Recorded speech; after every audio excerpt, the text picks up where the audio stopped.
This is Father Sebastiaan, Master Fangsmith of the Sabretooth clan and Impresario of the Endless Night Vampire Ball. And you're listening to Hollywood Arcane, Vampire Culture, Music, and Magic, with your special guest host, JoHanna Moresco of the Crew Shadows.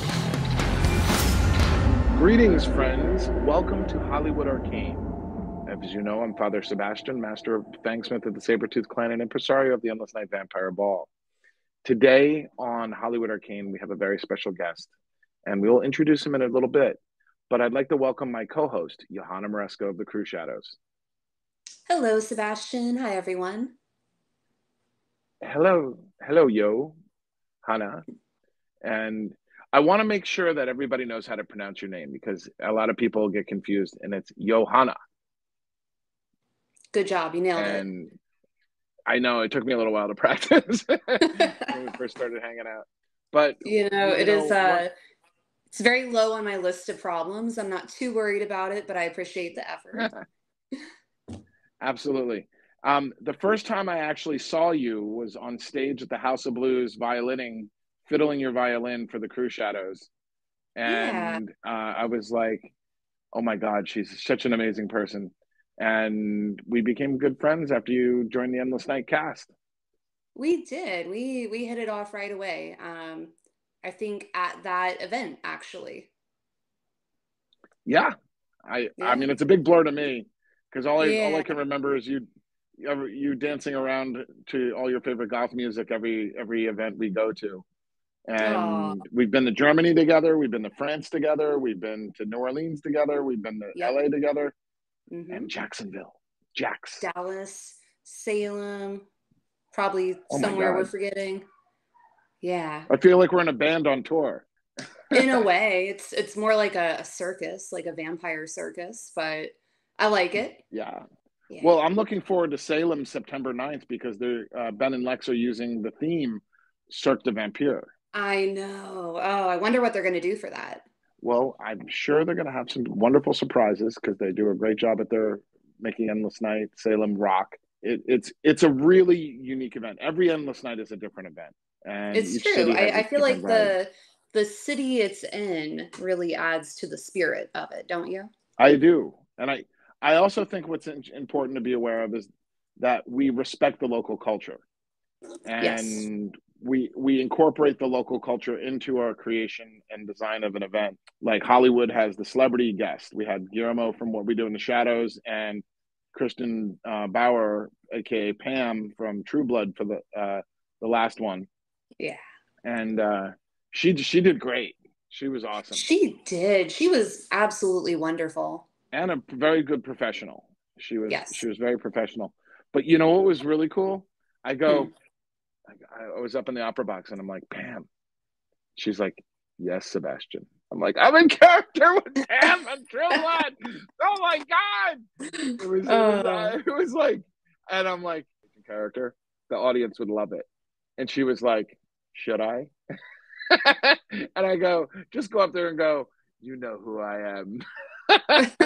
and when we were by the stairs going up to the stage, she was like, are you ready? And I'm like, yeah. And she just turned around and put the Pam face on and walked out on stage. It was smooth. Like, yes.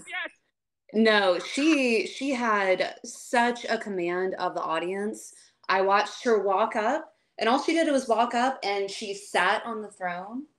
Just kind of chilled for a few minutes. People lost their mind. I have never seen a whole crowd lose their mind at someone sitting there. It was impressive. Yeah. It really was. She was great. I mean, everybody was trying to come up through the opera box, but she was social distancing because she was going to see her 85-year-old mother the next day. Yeah, you don't want to give mom COVID over a vampire ball. No. I like the opera box because that's where the snacks are. You had very good snacks up there. Yeah. Lycan brought some good snacks this year. Yeah. Oh, is that Lycan?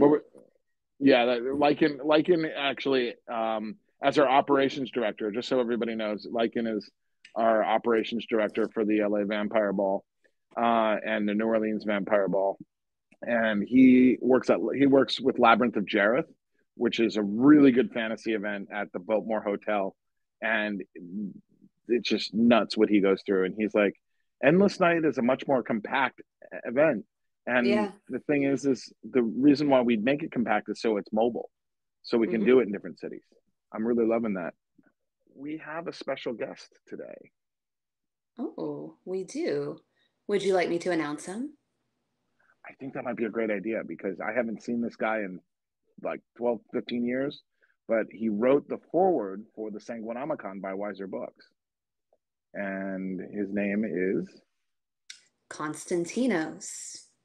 So let's talk about Konstantinos for a moment here.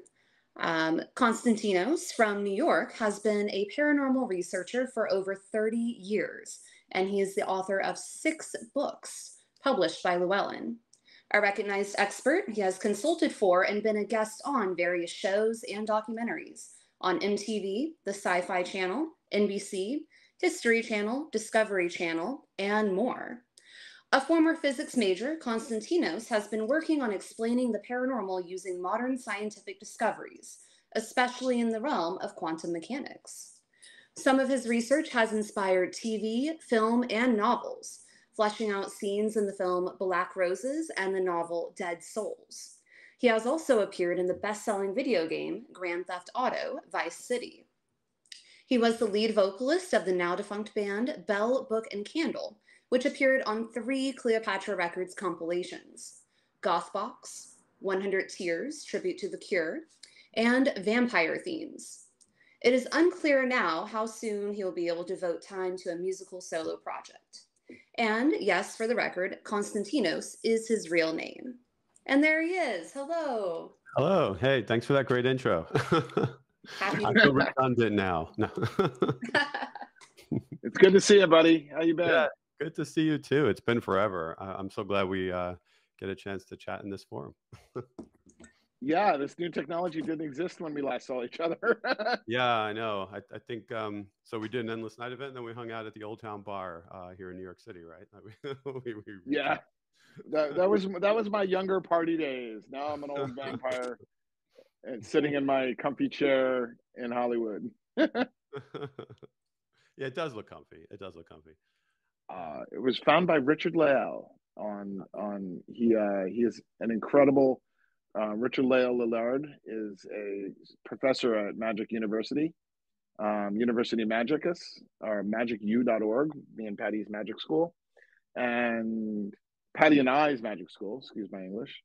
And this chair has revolutionized my standards of podcasting. Nice. Yeah, I'm just in a gaming chair because I heard they're good for ergonomics. I don't even play video games. Oh, cool. Well, I love your mic. Oh, thanks. Yeah, these shirts are pretty good. Cool. So have you met JoHanna before? I've not. When I heard she was going to be on this, I figured I'd quickly connect with her on Instagram and say hello this way. So. Yeah, we're Instagram friends, so we're like that, right? Oh yeah, I mean, no, I'm very excited to meet you. Yeah, it's great to meet you too. Love the Crew Shadows, of course. So. Oh, thank you. Yeah. You know, one thing that's going to be great about TikTok, I mean not TikTok, Instagram is everybody might be moving over there soon. Yeah, TikTok might be banned in the U.S., right? So we'll see. Well, maybe I'll get my wish. I put a lot more energy into Instagram than TikTok. There's gonna be a lot of screaming teenagers in the streets. You know, give us back our app. Mm-hmm. I think they'll sell it. I think it will survive. But you know, China banned YouTube and Google, so we got to ban something of theirs. So yeah. China bans a lot, I guess, internet-wise, right? Yeah. The Great Firewall. Yeah. Exactly. Okay, enough of China. Yeah. I love China because China's 6,000 years of history, and it's got some really cool stories. I just went to a Shenyang, the Chinese the dance thing, right? Yeah. Oh my God, it was incredible. It was incredible. Like, what was it like? What happened? Well, I went with my friend Fate. Konstantinos, I got to bring you next time we go. You would love this. And I was like, my friend Fate called me up and he was like, my girlfriend's got COVID. I can't go to the dance show. And I've seen commercials for this all the time. And I was like, you? And he's like, you'll be my date? And I'm like, two straight dudes going to see a Chinese theater together. Yeah. And it was funny because this gay couple sat next to us, and they were like, are you guys a couple? And I'm like, well maybe. Couple of good-looking guys. We're two people. Yes, indeed. Yeah. I like Fate. He's a sweetheart. Yeah, Fate's a gentleman. And he was like, I mean, the performances were freaking amazing because they had this big LED screen, and the costumed dancers would jump into this pit right before the screen, and they would go up on the screen. So there was like, they would fly around, and there was beautiful scenes of China, and it was just really incredible. And the MCs would speak in Chinese and English. So there was a woman, and then there was a guy, and they would do this like really amazing thing. And the guy from the Western guy and the Chinese girl would MC in their respective, I guess, Mandarin and English. And it was really cool. I mean, it was just stunning to see such depth to that culture live. So did they try to give it like an occult explanation, like some kind of legend about why there was flight and things like that? Yeah, they played a lot on Chinese myths. And the ancient Chinese, it was done by a Qigong organization that does the meditation and the yoga thing that's banned in China. But it was, there was a couple things that I didn't agree with, but like in the songs and stuff, because they had opera singers and piano players and stuff like that. And Qigong is against evolution, but they're for God. They have a one creator. So it's interesting because it's a monotheistic religion that's non-Judo-Christian. So it was very interesting. And they had angels, and then they had the legend of the Monkey King from China. But the dancing and the costumes were phenomenal. I mean, I don't know how these people pulled these acrobatics off. And it was just a miraculous show, and I encourage everybody to go see it. Yeah, it sounds immersive. Yes, it was very immersive, and it was sold out, packed. And I went to Long Beach. But enough about China and dancing. Let's talk about you, Konstantinos. Yeah. So let's start with what's not covered in your bio. Sure. Well, I guess the bio doesn't really cover how I got into all this stuff. Yeah. My grandmother, who's no longer with us for a few years now, she really brought that magic of the old country to my childhood growing up. So I grew up here in New York, but my grandmother came over from Greece, and when she would tell me stories, it was amazing. Everything that went on there had like a flair of the occult to it.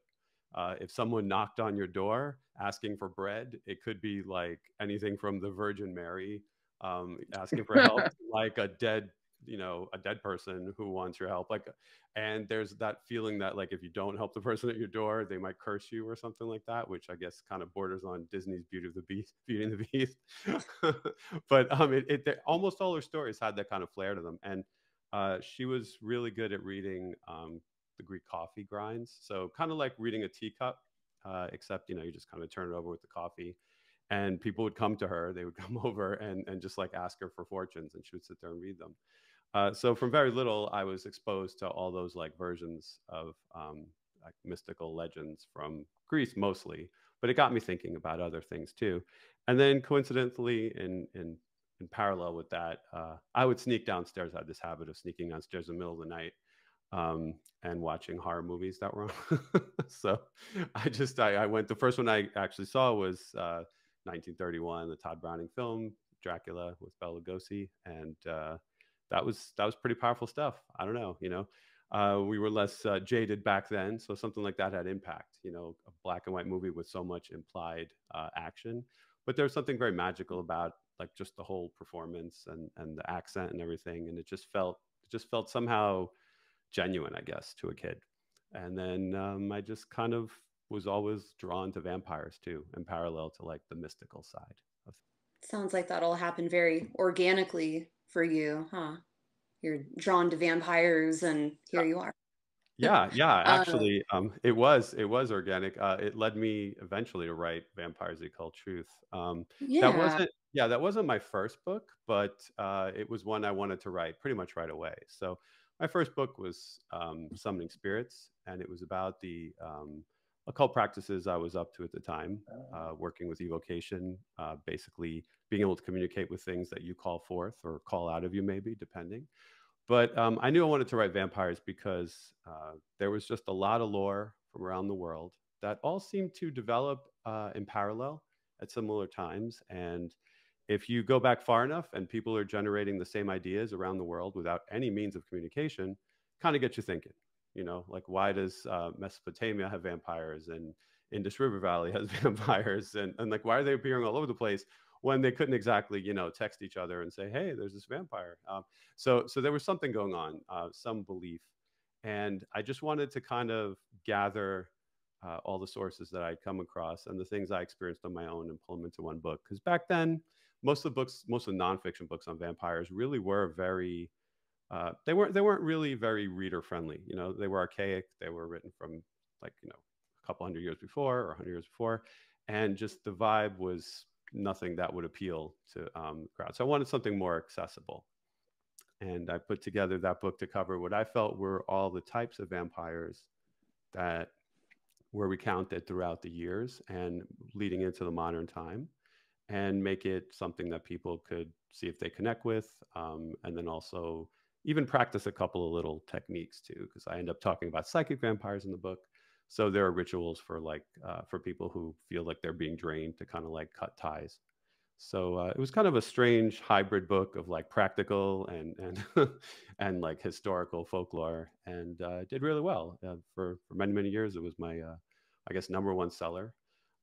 More recently, I have a Nocturnal. copy right here. Oh well, oh yeah, look There at you that, the old are. cover. Yeah. Awesome. No, I do find it very accessible and easy to read. So I like it. I like it very much. I would think that even if someone, I think that this could be an introduction for someone. Yeah, that's what I wrote it for. I didn't want anyone to have require any previous knowledge to pick this book up. I just covered it from the beginning to the modern day. Of course, this was written a while ago. So when I say modern day, I mean, like the 90s. I feel like the vampire community has expanded a lot since then. Now, yes. there are groups and obviously, Well, there's also self-identifying vampires. Yeah. From what I remember, I haven't read the book in years, but I read the book. It was one of my first vampire books that I've ever read. I read that and Rosemary Lingali's Vampires Among Us. Mm-hmm. But 1995 was the pivotal year for the vampire culture of self-identifying vampires to kind of be born. And your book came out in 96, I believe. Yeah, that's right. Okay. And JoHanna has the old cover, and the cover that we have now is the second edition cover. Yeah. Okay. Yeah. So because of the changes since then, they're not reflected there, though. It doesn't really cover like the groups that are present today and the types of things that people are doing today. But it really wasn't supposed to be that anyway. It was supposed to be kind of a survey of like folklore up to that moment in time, and I think it still holds up as a result. It's just I do too.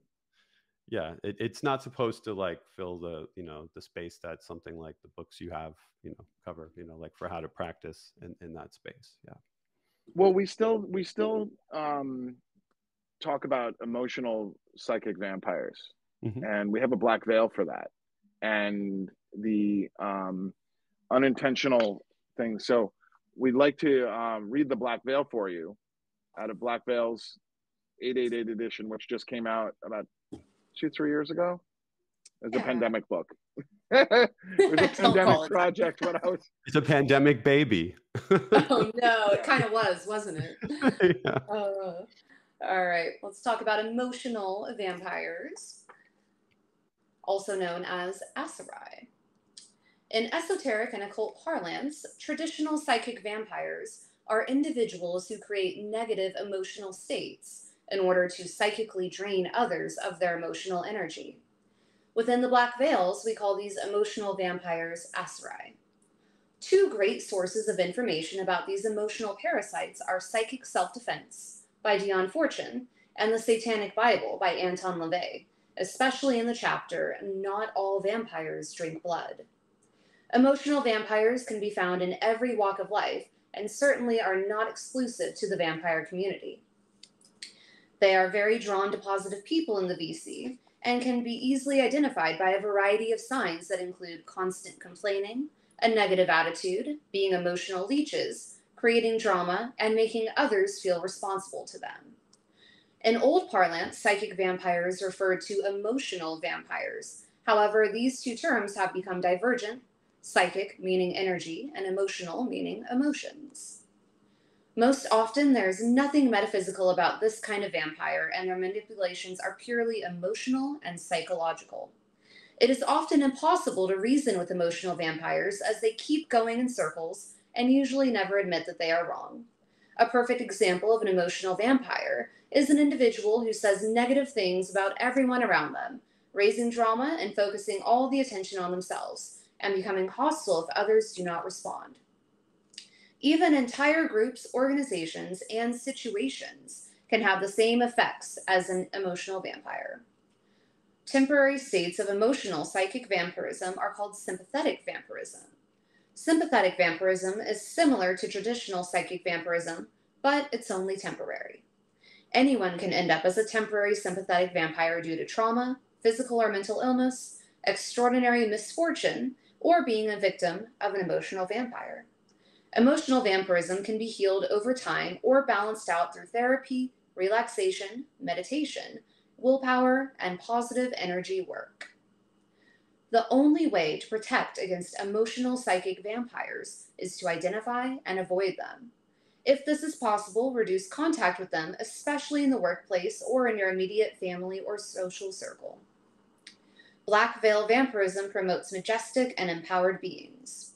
The emotional psychic vampire is completely the opposite.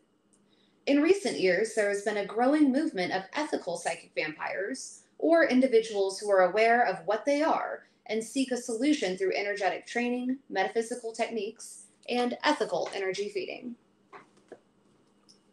So one thing we're going to do in the next edition is add your book to that list with Dion Fortune and Anton LaVey. Oh, cool. Good because, yeah, because your book covered a lot of that.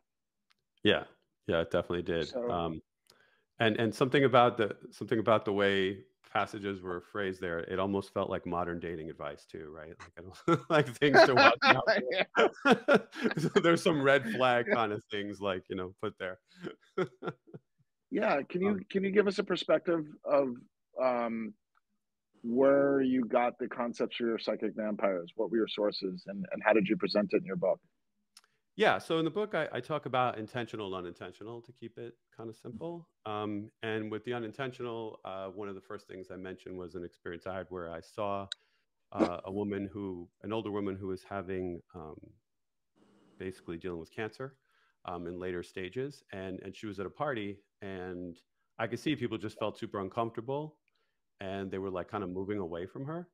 And then I was sort of tired and like half ready to enter kind of an altered state, I guess, whatever you want to call it. And I just kind of like lounged back, and I observed that there were things coming out of her and like reaching out to the people in the room. And it seemed like she was literally trying to draw energy from them. And I don't think she had any idea she was doing it. I think she was just kind of there.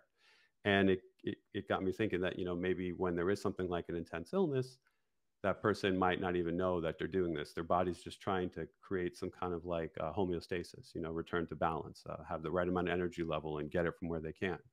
And it makes sense, right? A lot of things in the universe work that way, trying to achieve that kind of like balance naturally. Vacuums, second law of thermodynamics, increasing entropy constantly, So I ended up talking to the person who was running that party, and she told me that she had a terrible dream the night before about her. And she felt something on top of her and saw her face. in the dream, and she woke up, and she just thought she was on her mind because of her illness, and she was worried about her, but she definitely felt like she was being held down or something when she woke up. So it might be possible that that woman was actually reaching out to her, is the idea. So that's how I handled the kind of like unintentional version, that for some reason people are drawing this energy, they don't even know it. And as you were saying, there might be other reasons too, you know.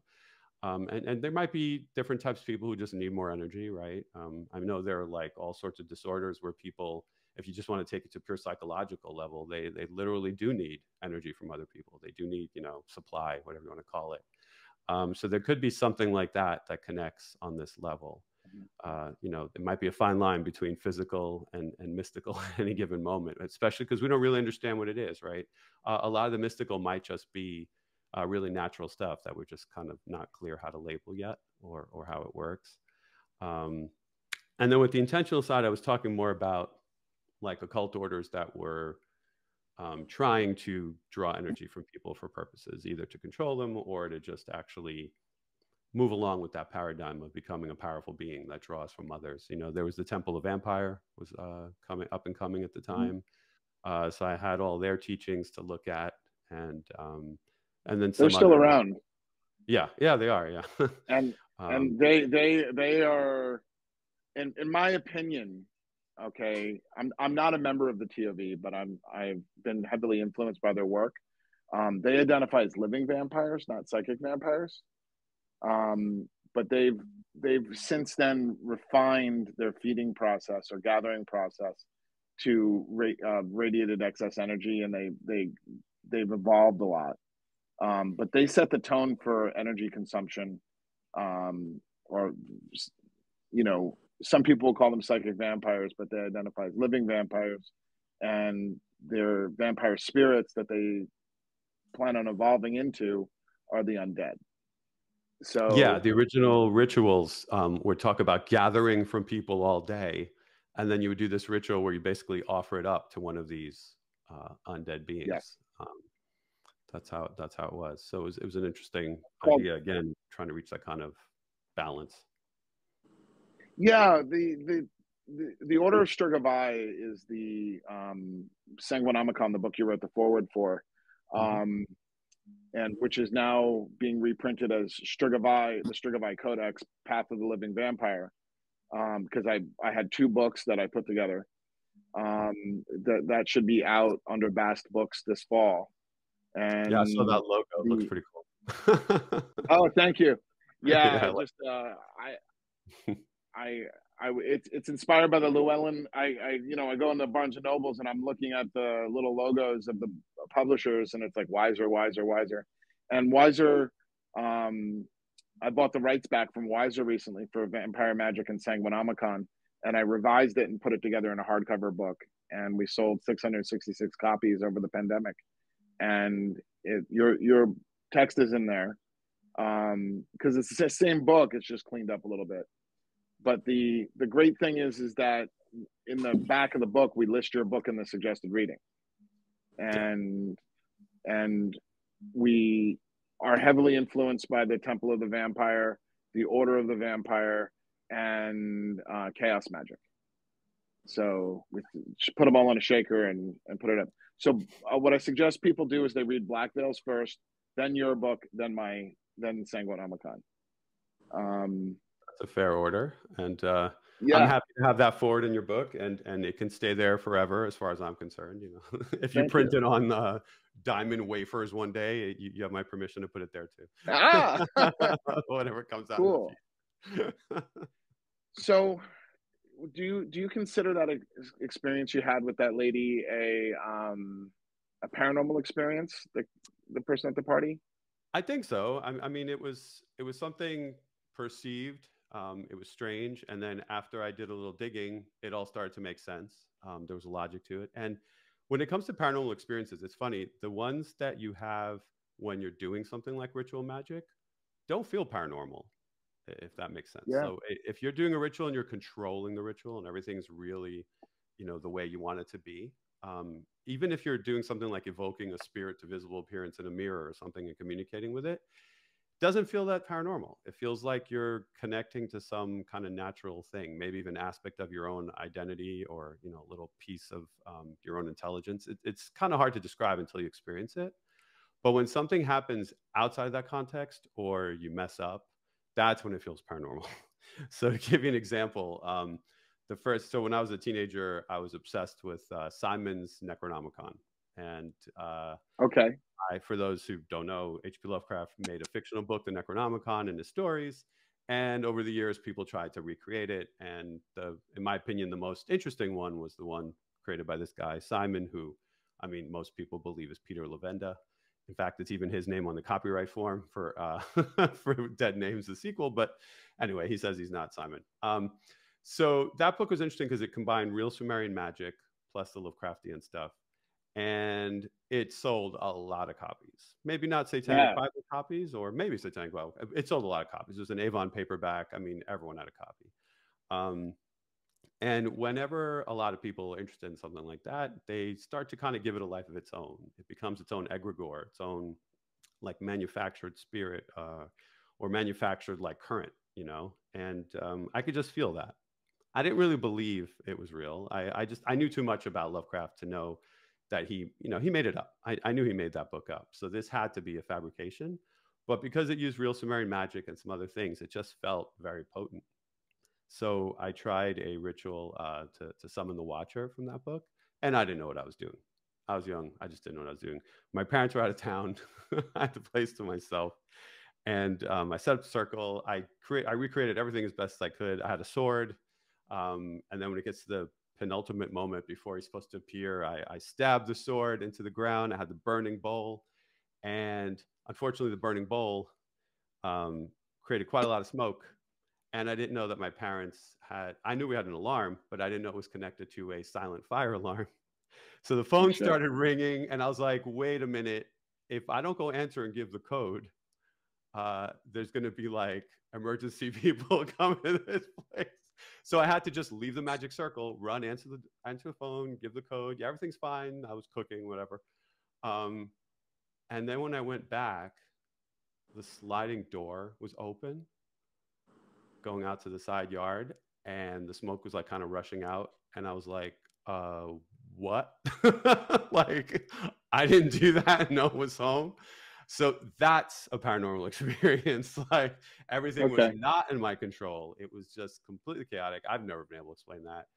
And then I went in, I tried to do banishing. Everything was just haywire. And then there were all these like knocking noises in the walls and the ceiling. So then I had to do like a whole other ritual to kind of bring everything down, I guess. So I can't explain it. You got a lot of practice. Yeah. I quickly learned not to make mistakes like that. I don't know if he ever showed up, this Watcher, but if he did, he opened the door, went out, and he's still loose in the world. And all the problems of humankind are, my fault. I love that that was your teenage. My parents are going out of town. Should I throw a rager? No. I'm going to summon a Watcher. Yeah, I wanted to, exactly. Yep, that was the plan. Not the coolest, right? Yeah. I wasn't in a goth band yet, to be fair. I wasn't. That's fair.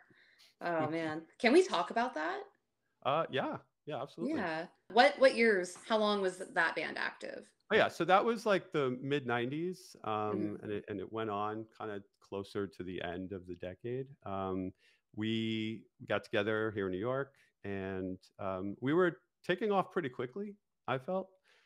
We did a lot of cool shows. We were opening for some like international bands and things. We opened for Vendemian and some other bands that came over. And we played all the usual haunts, Batcave, the Bank, played there a couple times. The Bank were kind enough to let me do an interview for Monster Quest in the catacombs downstairs too. So it was an exciting time. All this stuff was really taking off, and it was a thriving goth scene here. There were only a handful of really thriving goth scenes in the U.S., right? So New York was definitely one of them. New York, L.A., and New Orleans back then kind of had something. There was kind of something going on in the 1100 block of Decatur Street, give or take that area. You had the Crystal, you had Pierre's place upstairs across the street. It was like a wasn't that called the Convent? I can't I think so. Yeah, I actually went there, and you knock on the door and you ring the bell, and and he would come. He would have like his like cane, and like he was like really like all dudded up. And those were some pretty cool times. So the band was doing well, and we ended up on Cleopatra. We sent them songs. We were on, you know, as we said before, those 3 compilations, and it was looking good. But then it kind of got volatile. Our bass player, he was having some issues, and it kind of like started to cause rifts in the band. I don't want to speak ill of him at all. He did actually pass away about a year ago from a long, not COVID, but he had like a long respiratory kind of condition, and he passed away. But my guitar player, Charlie, actually lives in Astoria. So in theory, I could at any time just like, hey, let's, you know, do something again, but I'm not sure. But those are really great times. Another thing, interestingly enough, that was causing problems. We were young and we didn't know how to handle this kind of thing. Like Gothic Beauty, some other magazines, they went to talk to us. And, you know, band egos are a funny thing, right? So the interviewers would talk about the band, but we were up and coming, and then kind of quickly shift gears to my books, which had just started coming out. Mm-hmm. And that didn't go over well either. So everyone kind of got annoyed by that. I didn't understand that. I was like, guys, people are coming to see us for whatever reason. Who cares? Right. They're coming. We're filling these places, you know? I think it takes time for people to figure out. For those, just real quick introduction, guys. For those of you who didn't know, the band was Bell, Book, and Candle. For the audio edition of this podcast, we had it come up on the screen, but I just wanted to let everybody know it was Bell, Book, and Candle. Yeah, the U.S. version. There was. We found out later that there was a German version too with a female singer. So if you hear a female singer, I promise you that's not me. Baritone only. I was confused when I saw that. Yeah. yeah. Very different sound. Very different sound. Yeah. Are they still around? I don't know. Seems to be. Yeah. I don't think they're around anymore. I'm not sure. So what inspired the name? Basically, a few things. I suggested it because of its occult significance and how it's been used in like horror movies and things. It was even used in Dr. Faustus, which was a filmed version of the play by Christopher Marlowe, starring Richard Burton as Faustus. Not to be confused with Faust, which was Goethe, which was later. So in Faustus, it was a tragedy. You know, he sold his soul, the devil came, took it, period. That's it. No saving him. Later on in Faust, which is one of my favorite books, he talks about striving for a higher form of life, and that way he escapes being taken by Mephisto. But so I kind of liked it. I liked that it was in there. I liked that it was in so many places, including like a cutesy kind of like romantic comedy sort of movie had the title. So I went to go with it, and everyone seemed to take to it, and it worked. Everyone called us BB and C for short sometimes, which I think takes just as long to say as Bell, Book, and Candle. But anyway, if you add the "and," I mean, it's like the same thing. But it was a really great time, and I definitely miss it. And I can't go to a goth show still without kind of wishing I was on, you know, that side of it again, because being on the stage it was amazing, epic feeling. Yeah, it is. What was your stage show like? So we had a drum machine, very Sisters of Mercy-ish, but the band had a little harder edge too. It was kind of like Bauhaus meets Sisters. Wow, super original, right? But but it kind of had that kind of feel. And we had a keyboard player, bass player, guitarist, and I just did vocals. And I thought it was pretty energetic, and we got to play around with some things. We did some shows where we turned off all the lights and just had candles on the floor. So that was kind of neat. So we tried to experiment with different visuals and sounds as well. Yeah, it just felt like a really growing thing. I got to practice my dance moves on stage while I was singing, you know. I still feel like I use the same ones when I go to the clubs these days, you know, when I'm at Red Party up the block. Yeah, I live on Ludlow. I'm like right around the corner from Mercury Lounge. So there's certainly. Oh, wow. Yeah. You're Lower East Side. Yep, Lower East Side. Love it here. It's amazing. I was just telling a story about Lower East Side the other day, but it's not appropriate for this podcast. Okay. Do you go to Katz's Delicatessen often? What? Did you ever go to Katz's Delicatessen? Oh yeah, of course. Or Ray's Pizza? Oh, New York. Yeah. I miss New York. Yeah, it's great. It's great. With cats, the trick is to go get waiter service, because there's something about standing on those lines with your tray, like, give me my sandwich, Yeah. and then pay. It's like, well, we can always reenact When Harry Met Sally. Yeah, yep, that's right. I'll have what she's having. So why New York? Were you born in New York? Are you from New York? Yeah, I was born here, so I always lived here. I can't imagine living anywhere else. I did travel a lot, like an awful lot. I've been around the world, around this country, and when you travel a lot and you're always happy to return, you kind of know you have the right place. I used to spend a lot of time in New Orleans, but it just never felt like I could live there. And eventually, the scene really did dry out there. It's very different now. Yeah, they don't have like a weekly thing or 2 nights a week or anything like that. I just love to visit, though. I really do love to visit New Orleans. I love to visit Salem, LA. I love those places. It just feels like this is the right place for me to stay. And it's kind of a great occult scene too. It always has been from the 70s and 80s, when there was the magical child movement, the bookstore, and then like all the occultists that would hang out there as a result. And when I was in college, I went to school in Brooklyn, and I would come into Manhattan and hang out at Magical Child, like at lunchtime, and talk to people, talk to Herman Slater. So it was amazing. You met Herman Slater? Oh yeah, numerous times. Yeah, it was really, really cool.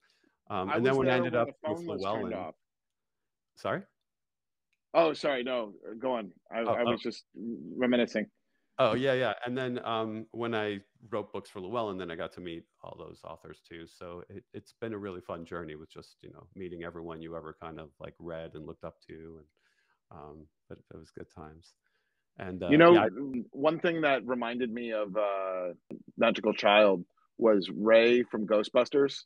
His occult shop. Ray's occult. It was like there was a layer of dust over everything. Yep. Yeah, it did look a lot like that. It really did. I think he had that. I don't know if they recreated exactly, but in the newest one, Afterlife, he's still at a bookstore, right? Like I'm pretty sure that's where he was in that one. I think so. Yeah. Yeah. But it looks like he's on McDougal. Yeah. McDougal. Yeah. Yeah, that reminded me of McDougal Street. Yeah, my New York road. I used to be a tour guide in New York because I love New York so much, and but I'm originally from California, so I've settled here to reach my homeland. We'll hang over there. Yeah, come out. We've got a great goth scene here. We're 2 blocks from Bar Sinister. Oh, nice. Okay, yeah, I have friends out there and some DJs I know, and they seem to have a pretty good scene going. So we have a huge scene. Yeah. So I look forward to the monthly events here. We have like our regulars. We have Summon at Talon Bar. We have Red Party at Mercury Lounge. We have just things that Procession at Home Sweet Home. These things that you like can't miss. You have to go to every month. So plugs to all those great events. Yeah, and Matt V. Christ Angel. Yep. Voltaire's a local there. Yep. Every time I come to St. Mark's Place, I see Voltaire running down the street, jogging. Yeah. He's like a block away from there. Yeah, he lives like a block away. And he used to live right across the street from me, actually. He used to live right here. Oh, really? Yeah, that was his infamous apartment where he had no power. He likes to tell that story. Yeah, he's got some funny stories. But one thing about New York is New York was the capital of the vampire community from 1995 to 2000. I mean, we had Long Black Veil, the Vampire Ball at the Bank, and Limelight. We had our own Fang shop and the Halloween Adventure store. That was the Rome of vampires at the time. And there's even a movie made on it called Vampires: Reality is Stranger Than Fiction. And it talks about all that stuff. And it was by Laurent Carreau, and I helped out with that project. So, Konstantinos, what's your favorite book that you did not write? I would have to say Initiation into Hermetics by Franz Bardon. I just feel like it was so unique. It almost felt like out of time and space, like something unlike anything else written. And you could just see the authenticity in his abilities and what he was able to capture in that book. So I don't think it gets enough love in the occult world. I think people should definitely check that out. It's worth reading. What's your favorite book that you wrote? Oh, it's so hard to pick. So I mean, Vampires was really good to me. It really sold a lot of copies, and it's still out there. It kind of like, you know, propelled my writing career. Nocturnal Witchcraft lately has been doing really well. I enjoy that. It kind of created its own movement. There are like groups dedicated to it, and they carry on these arguments sometimes and things. And I like observe. I'm like, I'm not getting in the middle of this. Let them hash it out, you know. Oh, yeah. But then, like, eventually I got to really push the envelope with Nocturnicon. That book was a lot of fun, and it's got a similar vibe to what I'm working on next. So I do believe in like freeing people's creativity and trying to get to the core of why this stuff might work. So it's kind of like an important goal of mine to make sure that people can find for themselves what accoutrements actually bring them to the success in magic. That's awesome. So what's your favorite book you wrote?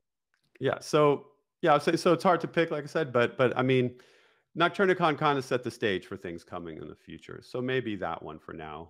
But the one I'm working on right now might be the one soon. I just don't want to say the title on air yet. Okay. But I think it's going to be pretty cool. And it's going to be really something that you can engage in right away. And I'm sort of having people beta test things, you know, we'll just leave it at that. I'm having some of the rituals be tried by other people who are not me, just so I can get their feedback. All right, we're running out of time here, and our hour is coming up. So is there anything else you'd like to add? Yeah, so I'm working on that new book, like I said, and it kind of involves a paradigm of, and I've talked about this in other books too, though, but just psychodrama is incredibly important. People need to realize that any kind of ritual you do, the reason it most likely works is because you are doing these things that seem so fantastical that you're telling all levels of your consciousness that something is going on. That's not the mundane. That's not the everyday waking reality that you experience all the time. And we don't know what that is. We don't know what the force is that makes that awareness shift, cause magical things to happen. You know, it could just be that these are natural things in us, in our consciousness, that we're tapping into with occult practices, and that's affecting change in us, affecting change in the world. It's hard to say, but I like to keep poking on that and exploring that. So for me, it's always been about dark things, goth things, you know, vampires, all that. And that's why the books I write have that kind of like dark flavor. But for other people, you know, the brighter stuff works, I guess. So it's just important for people to find that kind of energy that suits them, that kind of ambiance that works for them. That's awesome. Thank you, Konstantinos, for joining us here on Hollywood Arcane. Where can we find you? Yeah, you can check me out. You can find me on Facebook. You can find me on Instagram. It's Konstantinos Author, all one word. And okay. I'm going to be doing lots more things there soon. So maybe some shorts and things like that. So see what happens. Probably not on TikTok because, you know, it's going to be like banned and everything. To bring us full circle. All right. Well, thank you very much for joining us, and rock and roll. This is Father Sebastiaan with Hollywood Arcane and JoHanna Moresco. JoHanna, where can we find you? JoHanna Moresco on Instagram, Facebook, all those places like that, JoHannaMoresco.com. Great. We got it right at the bottom here for the people who are watching the video. And you can find Hollywood Arcane on all podcast platforms. Thank you very much. I'm Father Sebastiaan signing off. Rock and roll.